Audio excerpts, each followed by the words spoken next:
Mesdames et messieurs, bienvenue sur TPT+. Ensemble, partageons l'information à la une de l'actualité. Le nouveau pape a été élu au Vatican ce jeudi 8 mai 2025. Le président de la République du Congo est arrivé en Russie le mercredi 7 mai 2025. Le chef de l'État a eu des échanges très fructueux au palais du Kremlin avec son homologue russe, Vladimir Poutine. Une séance de présentation des dispositions fiscales contenues dans la loi numéro 47-2024 a eu lieu ce jeudi 8 mai 2025 à Pointe-Noire sous le patronage de M. Ludovic Itoa. Tout de suite les détails.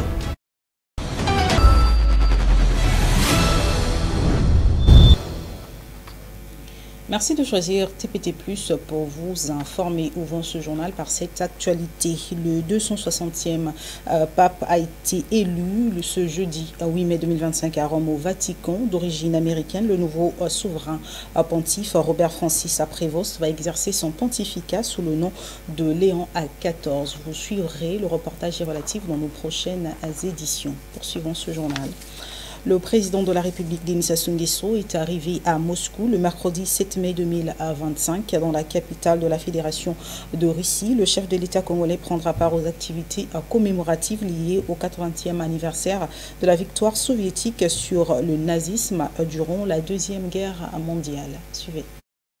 Mercredi 7 mai 2025 à 15h50 heure de Moscou, soit 13h50 heure de Brazzaville, que l'avion présidentiel congolais s'est posé sur la piste de l'aéroport Vnukovo de Moscou. Le chef de l'État est accueilli par Mikhail Bogdanov, le vice-ministre russe des Affaires étrangères, chargé des relations avec les pays d'Afrique et du Proche-Orient, et le personnel de l'ambassade du Congo à Moscou. Après ces quelques séquences relatives à la cérémonie d'accueil, le chef de l'État a parcouru les 28 km séparant Moscou de cet aéroport situé au sud-ouest du centre-ville. Dans la capitale de la Fédération de Russie, le président de la République est invité à participer à plusieurs activités liées aux cérémonies commémoratives du 80e anniversaire de la victoire soviétique sur le nazisme durant la guerre patriotique de 1945.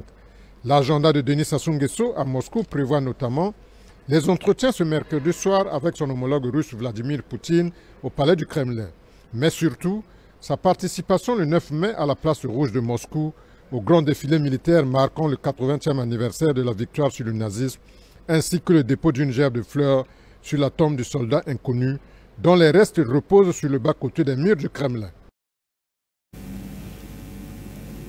Le chef de l'État, Denis Sassou Nguesso, est arrivé à Moscou le mercredi 7 mai 2025 à l'invitation de son homologue russe, Vladimir Poutine. Images et commentaires.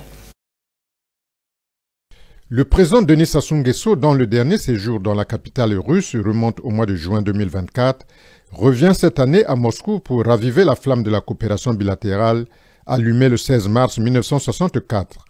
Sous-tendue par des relations de coopération établies dans les domaines variés tels que ceux de la formation, des milliers de hauts cadres civils et militaires, ainsi que dans les secteurs de l'agriculture, de l'économie, du tourisme, de la santé, de la défense et de la sécurité.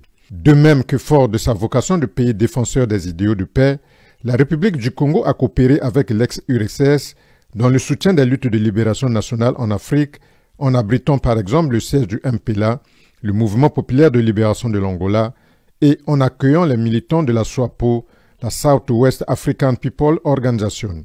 Avec la Russie, nous avons ouvert la coopération dans le secteur du pétrole. Et les sociétés russes interviennent dans le secteur de la recherche et la production du pétrole dans notre pays. Nous avons, avec la Russie, un grand projet de construction de l'oléoduc Pointe-Noire-Brazzaville. C'était un énorme projet que nous avons avec la Fédération de Russie et notre coopération dans le cadre de la formation des cadres dans le secteur de la force publique, la formation des cadres. Et cette coopération se poursuit et aussi dans le cadre de l'équipement et de la force publique. Et en projection, nous avons toujours la volonté de poursuivre la coopération dans le secteur de l'agriculture.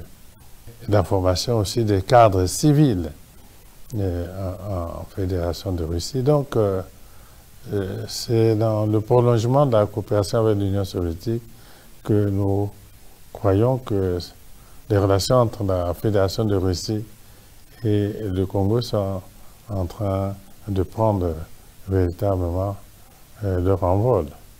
Nous allons nous entretenir avec le président Poutine pour faire le point la coopération entre nos deux pays et tracer d'autres perspectives. Le président de la République, Denis Sassou Nguesso, a eu des fructueux échanges le mercredi 7 mai 2025 au palais du Kremlin avec son homologue Vladimir Poutine sur des questions bilatérales et multilatérales. Les précisions dans ce reportage. Reçu au palais du Kremlin dans la soirée du mercredi, le président Denis Sassou Nguesso a d'abord échangé en tête-à-tête avec son homologue russe Vladimir Poutine sur des sujets d'intérêt commun. Ensuite, à la tête des délégations respectives, les deux dirigeants ont élargi leur échange en bilatéral. Séance au cours de laquelle Vladimir Poutine et Denis Sassou Nguesso ont prononcé des allocutions axées sur l'exponentielle coopération bilatérale.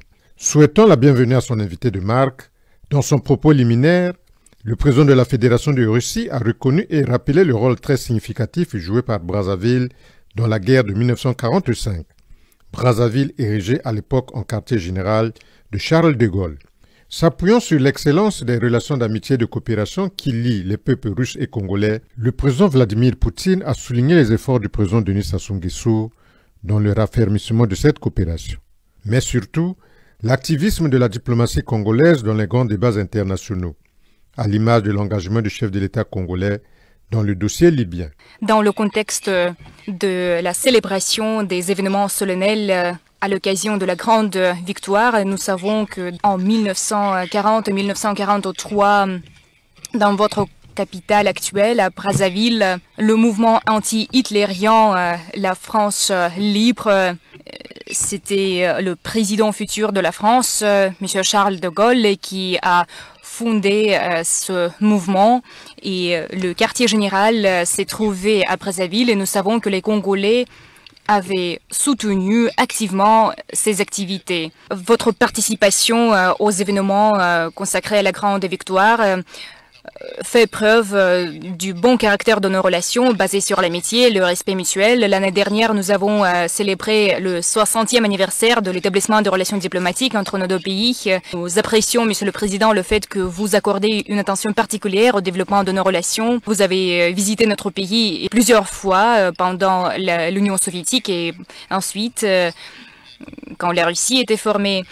Nos chiffres d'affaires sont modestes maintenant, mais nous travaillons d'arrache-pied pour faire en sorte que nous réussissions. Nous formons les cadres nationaux en Russie, les cadres congolais. Maintenant, environ 750 étudiants congolais font leurs études en Russie.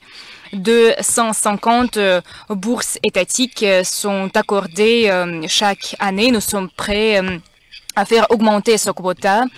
Nous voyons la volonté du Congo de prendre les décisions sur des sujets pertinents de l'agenda international. Nous apprécions vos activités au sein de l'ONU. Je voudrais souligner que l'une des priorités systémiques de la politique étrangère de la Russie est le renforcement des liens avec le continent africain. À l'issue du sommet Russie-Afrique, on a adopté un nombre de documents conjoints, y compris la déclaration élargie et le plan d'action d'ici 2026. Nous travaillons afin de les mettre en œuvre. Et aujourd'hui, vous aurez l'opportunité de discuter de tous ces sujets, y compris de parler des sujets de l'agenda bilatéral. Reçu au Kremlin le mercredi 7 mai 2025 par son homologue russe Vladimir Poutine, le président de la République, Denis Sassou Nguesso, salue le sacrifice consenti par l'armée soviétique pendant la Seconde Guerre mondiale et évoque le rôle crucial des colonies françaises d'Afrique dans ce conflit.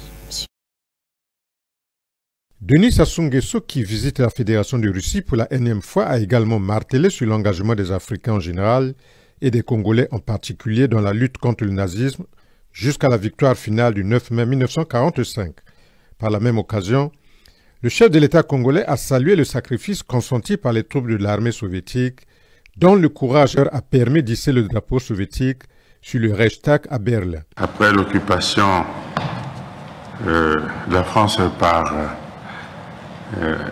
l'Allemagne nazie, la France n'avait plus de territoire. Il ne restait plus que les territoires des colonies. Et certains de ces territoires s'étaient rangés derrière Vichy. Et c'est effectivement en Afrique centrale, à Brazzaville, que le général de Gaulle est venu installer la capitale de la France libre. Les forces sont parties du Congo, du Gabon, de l'Oubangui-Chari, actuellement République centrafricaine, du Cameroun, du Tchad. Ces pays de l'Afrique centrale ont participé à l'effort de guerre contre les nazis, ont marché en réalité avec la 2e division blindée du général Leclerc jusqu'à Paris. Même si, au moment de célébrer le triomphe aux Champs-Élysées,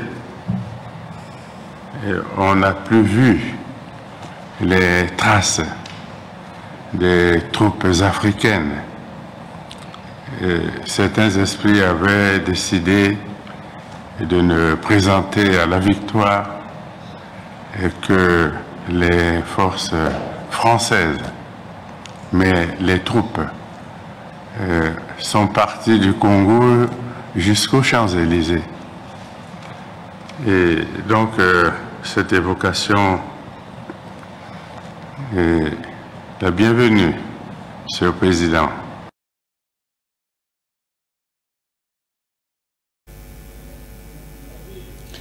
Rien à voir avec ce qui précède. C'est dans le cadre de la vulgarisation des dispositions fiscales contenues dans la loi numéro 47-2024 portant loi de finances pour l'année 2025 qu'a eu lieu une séance de présentation des dites dispositions sous le patronage de M. Ludovic Itoa, directeur général des impôts et des douanes, dans la salle de la direction générale du Conseil congolais des chargeurs. Témoins de cet événement, Boradi Marden, Elvira Ngoutou et NG La Merveille.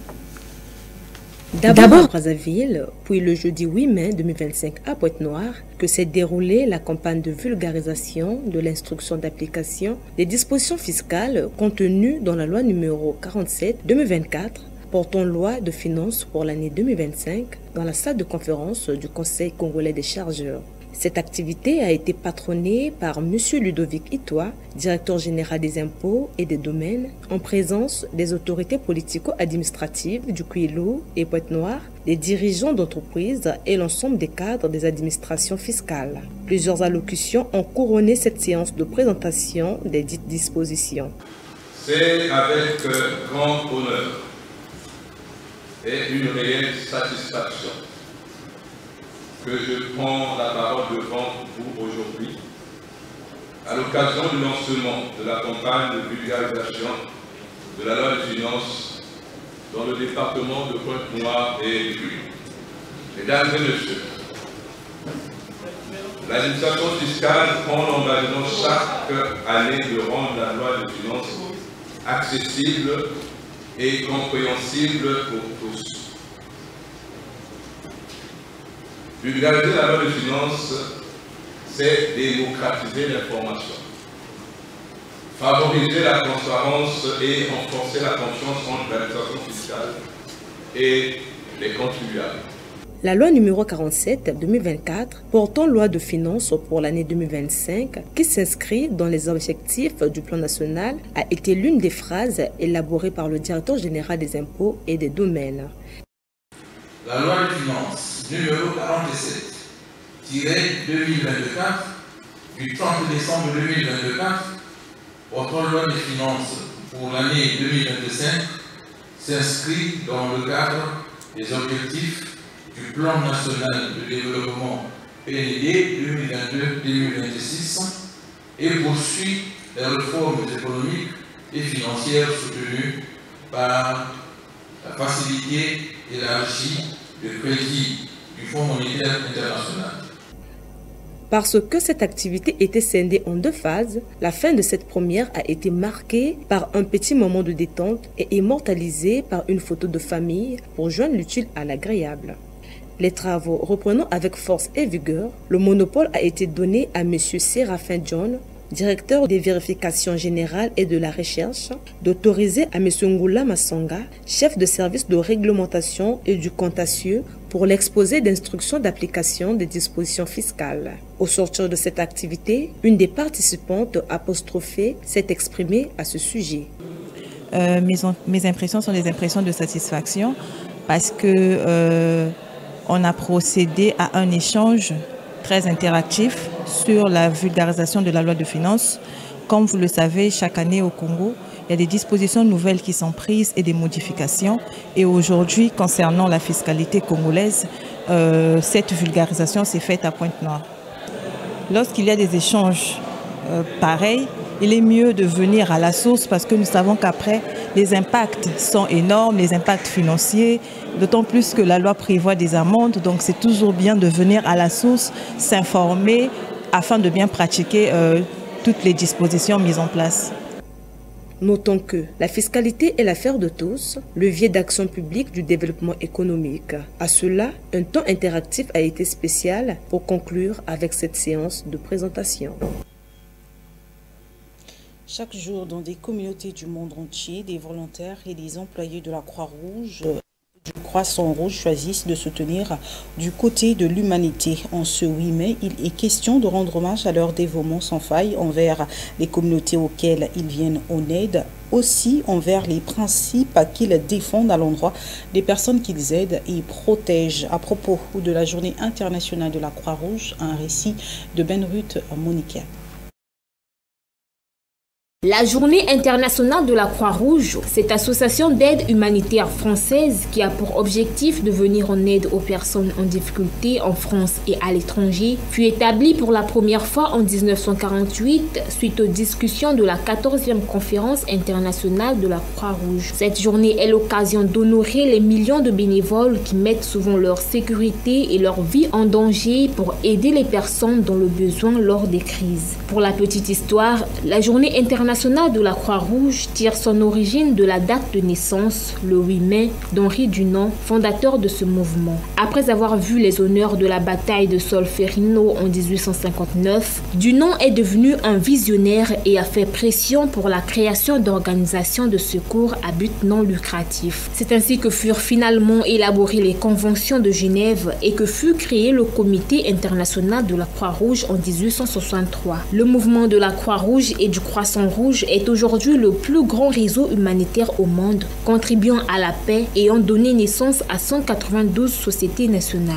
À travers le monde, ces volontaires bénévoles de la Croix-Rouge et du Croissant-Rouge jouent un rôle essentiel dans la réponse aux crises, la distribution d'aide et de l'éducation sanitaire. Leur action permet de sauver des vies et d'apporter un soutien indispensable dans les moments les plus critiques, à l'instar des guerres, les famines, les maladies et les catastrophes naturelles. Cette célébration mondiale rappelle en outre la force de la compassion, de l'altruisme et de la solidarité de ces volontaires face à ces différentes crises. La Croix-Rouge est présente en République du Congo depuis le 22 février 1964 et compte à son actif plus de 30 500 volontaires à ce jour. Elle intervient de façon régulière depuis 1994 dans tous les départements du pays à travers ses 2 centres ambulatoires basés à Brazzaville et à Pointe-Noire grâce à son immense réseau dans divers domaines, entre autres la santé et l'action sociale, la préparation et la réponse aux catastrophes, l'assistance aux populations vulnérables ainsi que la formation aux premiers secours.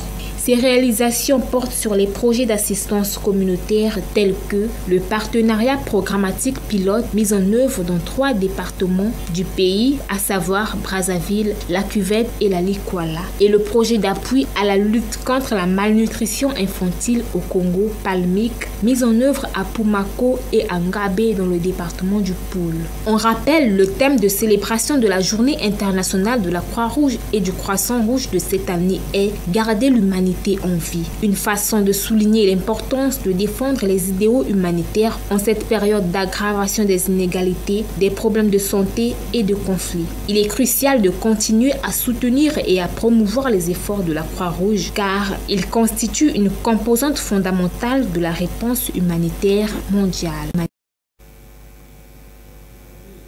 Ce jeudi 8 mai 2025, nos reporters Joël Visserach et Béni Bikouta sont allés à la rencontre des artisans qui travaillent dans l'enceinte de l'INRAP pour s'imprégner de la façon dont ils transforment du bois en objet de valeur. Suivez. Morceau de bois à la main en train de le gratter sous un arbre pour donner à ce dernier une autre forme. Voici donc ce que font les artisans qui transforment le bois en différents objets.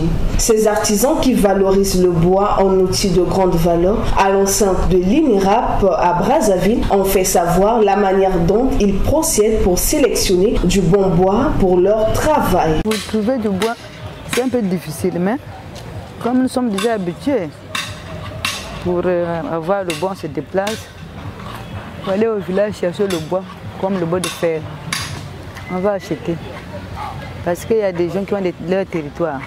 Donc tu vas solliciter une fois qu'ils acceptent et puis tu achètes le bois. Il existe plusieurs types de bois, mais tous ne sont pas habilités à être transformés. Voilà pourquoi cet artisan explique quelle qualité du bois qu'elle utilise afin que l'objet fabriqué puisse avoir une longue durée. En principe, on a seulement au moins 2 différents bois qu'on utilise pour faire le mortier, pour donner la garantie du mortier. Tel que le bois de fer, on fait le mortier avec, plus il y a un bois aussi durable comme Ngoma Lubota on appelle ça, là aussi on fait le mortier avec. Si le bois de fer n'est pas bon, il n'a pas encore atteint la maturité, ça ne sera pas durable. Donc il faut attendre, si tu vois que c'est un peu, il a déjà grossi, là tu peux faire face pour couper le bois. Face à la concurrence qu'il y a sur le marché, cet artisan s'est exprimé en ce sens. Il n'y a pas une concurrence. Chacun de nous a son choix. Si la personne veut acheter notre truc qu'on expose, qu'on fait avec la main, il n'y a pas de problème. S'il veut acheter pour la machine, il n'y a pas de problème. S'il veut acheter les cocottes, il n'y a pas de problème. Il n'y a pas une concurrence à faire. C'est le choix du client, c'est tout. On n'a pas de concurrence. Par ailleurs, ces artisans sont aussi confrontés à plusieurs difficultés dans l'exercice de leur métier en ce qui concerne l'exportation du bois acheté dans les villages vers leur lieu de travail, vu l'état de dégradation avancée des routes, mais aussi les différentes taxes qu'ils payent, a signifié l'artisane Ghislaine Milondo.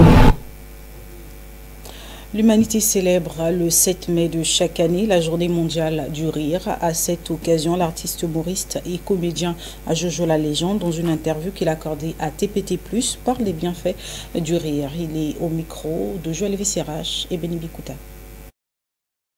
Exprimer la gaieté par un mouvement de la bouche, accompagné d'expirations saccadées plus ou moins bruyantes. Il s'agit là du rire, une expression faciale associée à une émotion qui a un rôle capital dans la vie de l'homme. Le rire, c'est un élément primordial qui joue une grande place, qui prend de la place dans la vie d'un homme parce que le rire, c'est thérapeutique. Pour ceux qui ne savent pas, tu peux avoir un mal quelque part, mais il suffit que tu aies un sens du rire, le mal peut finir. Je prends un exemple, quand tu arrives chez le médecin, tu souffres du palu. Il suffit de voir un médecin, tu as l'impression d'être guéri. C'est comme aussi l'humour en fait, c'est thérapeutique. Le rire contribue à l'épanouissement de l'être humain puisqu'il permet d'évacuer le stress, d'être de bonne humeur et surtout de rajeunir. Nous vivons dans une société, dans un monde où il y a des problèmes. Il peut avoir des problèmes de perte de vie humaine, il peut avoir des problèmes de maladie, des problèmes d'électricité, en fait des problèmes d'effets sociaux. Le rire, c'est quelque chose qui vient déstresser, qui vient détendre en fait le public. Un chef qui n'arrive pas à payer ses employés, chez lui à la maison, il réfléchit, il se pose des questions. Il suffit qu'il se mette dans une bonne humeur, le gars peut rapidement trouver une solution, comment payer ses employés. Il y a beaucoup de faits. La première des choses, c'est le vécu. On va te dire quelque chose que tu as eu à vivre, automatiquement tu te rappelles. Tout comme aussi il y a une petite réaction, il y a aussi une petite action. Nous voyons souvent ça chez les mères africaines, elle ne t'a pas tapé, elle ne t'a rien dit, mais juste le regard, le fait de te regarder, de toi-même, ça te dit quelque chose. Et ce sont ces vécus-là qui font de telle sorte que ça provoque des réactions en fait du rire. On n'a pas besoin de parler, de prononcer un mot, juste une action. Après, il y a aussi de l'imagination en fait. Il y a des gens qui ont un esprit tellement imaginaire qui te dit quelque chose, de toi-même tu es étonné et ça te fait rire. Le rire est essentiellement causé par une situation comique, le chatouillement ou le rire lui-même. Mais cela ne sous-entend pas qu'il faut rire n'importe comment. Le rire, comme on dit, c'est un changement d'état d'humeur. Moi j'avoue, quand tu ris aussi trop bêtement, c'est pas bon. Pour un homme, les gens vont te trouver d'une personne un peu facile, d'une personne qui n'a rien à faire dans la vie. Et il y a un moment pour rire, tout comme il y a un moment aussi pour ne pas rire. Mais quand tu ris tout le temps, tu as un sourire et un beau visage parce que voilà, le rire enlève les rides. Donc ce que je conseille, c'est de rire, mais pas à chaque moment. C'est le 7 mai de chaque année que l'humanité célèbre la journée mondiale du rire. J'étais avec un frère, un ami, et il m'a appelé parce qu'il était nouveau à Brazza. Il m'a dit en tout cas, j'ai des soucis. J'ai eu à gratter un taximan, donc il m'a convoqué au parquet. Explique-moi où se trouve le parquet. Je lui ai expliqué, le parquet se trouve. Ils sont partis au parquet, le parquet a dit ah, c'est juste un problème de peinture. Allez à la gendarmerie. Il m'appelle encore, ah, je suis nouveau à Brazza, je ne connais pas où se trouve la gendarmerie, oriente-moi. Je lui ai amené à la gendarmerie, ils sont partis à la gendarmerie a dit, ah, c'est juste un petit truc de peinture, réglez ça à l'amiable. Le gars m'appelle, ah, je sais où se trouve l'amiable, je ne connais pas où se trouve l'amiable, tout et tout. Et moi-même aussi, je commençais à chercher sur Internet parce que je suis aussi nouveau à Brazza, je ne connais pas où se trouve l'amiable. Causé par une obstruction des voies respiratoires supérieures empêchant le passage de l'air, l'apnée du sommeil est une maladie de trouble du sommeil peu connue. Michel Opakwele et Modeste Ololo nous en disent plus dans ce reportage. Ronflement, sommeil agité, troubles de respiration nocturne, somnolence dans la journée et fatigue, ce sont là des évocateurs d'apnée du sommeil, une maladie peu connue caractérisée par un trouble de sommeil où le dormeur souffre de pause respiratoire ou de diminution du débit respiratoire de 10 à 30 secondes au moins 5 fois par heure. Cette maladie est liée à un affaissement du paroxysme et une obstruction des voies respiratoires qui empêche l'air de circuler normalement. Disons que l'apnée du sommeil c'est un nouveau concept dont on ne parlait pas beaucoup. C'est une maladie qui concerne une catégorie de personnes, mais qui peut se retrouver même chez les enfants et les personnes adultes, qui se manifeste le plus souvent par une tendance à avoir une mauvaise qualité de sommeil. C'est-à-dire des personnes qui dorment et ont tendance parfois à avoir des pauses pendant leur respiration, et des personnes qui ronflent, mais qui se réveillent le matin avec une sensation de fatigue, de malaise, l'impression de ne pas bien se reposer, de ne pas être bien reposé, et dorment en journée. Dormir veut dire en fait ils s'asseyent, pour peu qu'ils ont un instant, ils ont tendance à somnoler, soit dans une salle d'attente, soit dans un bureau, et ça devient plus grave lorsque la personne peut somnoler au volant de sa voiture et ça peut être responsable d'accident. Celle-ci cause beaucoup d'attaques cardiovasculaires. Elle est aussi la cause des morts subites, a souligné le docteur Dumont. Cette maladie qu'on appelle l'apnée du sommeil est responsable de beaucoup d'attaques sur le plan cardiovasculaire. Et c'est responsable parfois aussi de morts subites. Et c'est pourquoi vraiment on se rend compte aujourd'hui que l'apnée du sommeil est un véritable problème sur lequel on doit s'attaquer, parce que nous avons plusieurs patients qui viennent en consultation que nous ne savons pas, qui souffrent d'apnée du sommeil, et juste parce qu'on ne pose pas les bonnes questions, et ça peut être responsable, n'est-ce pas, d'hypertension et autres complications.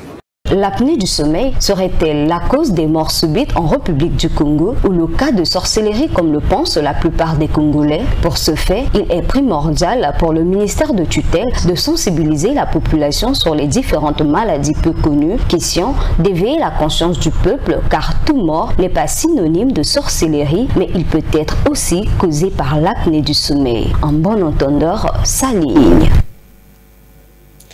Et enfin, hors de nos frontières, l'armée israélienne a repris ses bombardements sur la bande de Gaza. L'État hébreu a également approuvé un plan pour élargir à son offensive militaire dans l'enclave palestinienne. Les précisions dans ce reportage. Les frappes israéliennes continuent de faire des victimes. La défense civile dans la bande de Gaza a annoncé la mort d'au moins 59 personnes dans plusieurs bombardements israéliens dans le nord du territoire palestinien. Parmi ces frappes, une attaque contre une école qui aurait tué 27 personnes. 9 femmes et 3 enfants figurent parmi les morts selon les autorités locales. Une frappe matinale sur une autre école transformée en abri pour des dizaines de déplacés a fait 16 morts, tandis que des frappes sur des cibles dans d'autres zones ont tué au moins 16 personnes. Les forces de défense israéliennes n'ont pas commenté ces déclarations pour le moment. Ce nouveau bilan humain intervient quelques jours après qu'Israël a approuvé un plan d'intensification des opérations militaires dans l'enclave palestinienne. Ce plan prévoit de s'emparer de Gaza, de conserver les territoires déjà sous contrôle, de déplacer de force les Palestiniens vers le sud de la bande de Gaza et de prendre le contrôle de la distribution de l'aide humanitaire.